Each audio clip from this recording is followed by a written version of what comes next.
Allahumma salli ala Sayyidina Muhammadan wa ala alihi wa sahbihi ajma'in.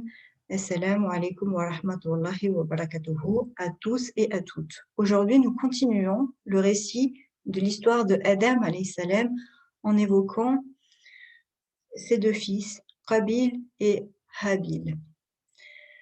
Qabil s'occupait de la terre et Habil des animaux.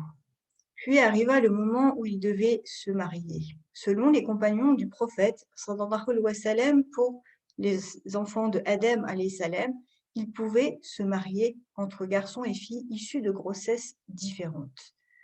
Mais Qabil ne voulait pas se marier avec la prétendante qu'on lui proposa. Alors Allah proposa que chacun d'eux fasse une offrande et la meilleure serait retenue. Et celle qui a été retenue, c'est celle de Habil. Et Qabil fut pris de jalousie au point qu'il menaça son frère de mort. Il prit une pièce en fer pour taper son frère au niveau de la tête. Selon une autre version, il aurait frappé son frère pendant son sommeil. Adam alayhi salam, cela l'a attristé parce que Habil a été tué et Qabil est tombé dans le piège de Shaitan en assassinant son frère. Puis Allah, il a envoyé un corbeau à Qabil afin de montrer comment il devait enterrer son frère. On voit à quel point la jalousie peut amener à faire d'énormes péchés. Qabil en est arrivé au point où il a commis un meurtre. Il a oublié de se contenter des bienfaits qu'Allah lui a donnés. Et la jalousie, vraiment, est une maladie du cœur qui est la plus dangereuse, dont Shaitan a été également atteint lors de la création d'Adam alayhi salam. On a vu qu'il avait été atteint de la maladie de l'orgueil, mais également de la maladie de la jalousie.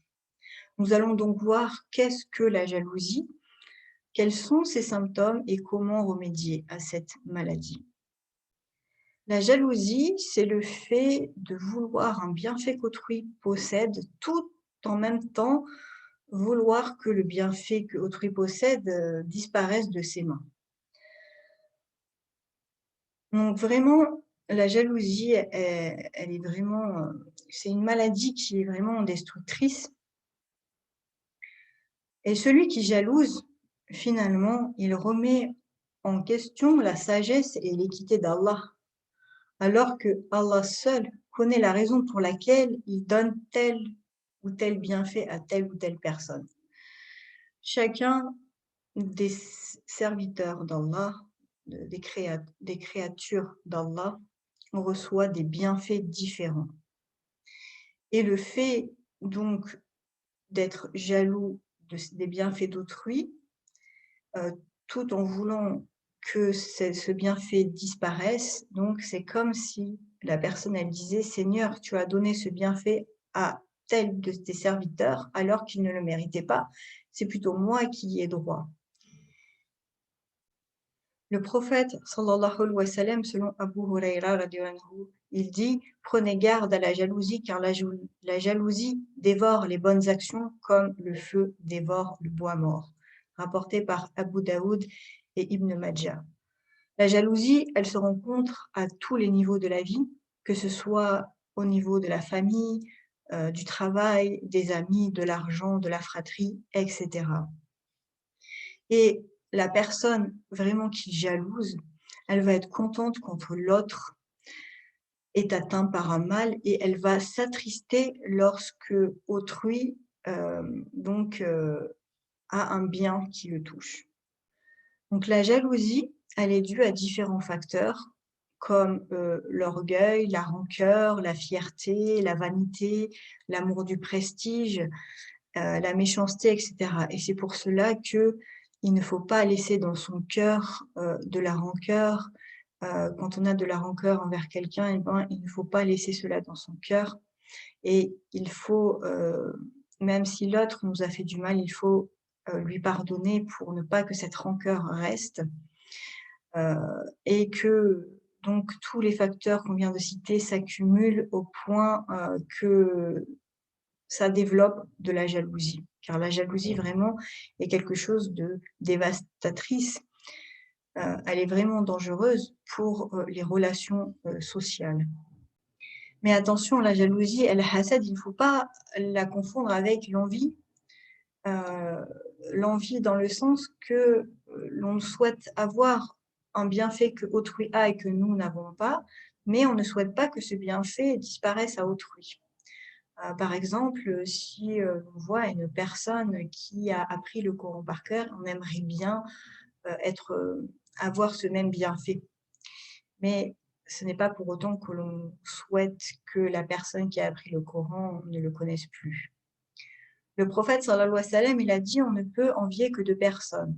Un homme à qui Allah a donné des biens et lui a permis de les dépenser justement, et un homme à qui Allah a donné du savoir et qui l'applique et l'enseigne aux gens». Donc pour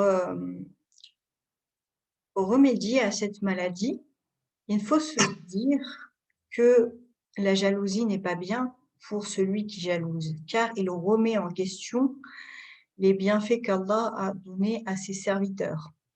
Et également que la jalousie, elle, n'est pas préjudiciable à autrui, car tous les bienfaits qu'il possède provient de la volonté d'Allah. Lui seul peut donner et reprendre.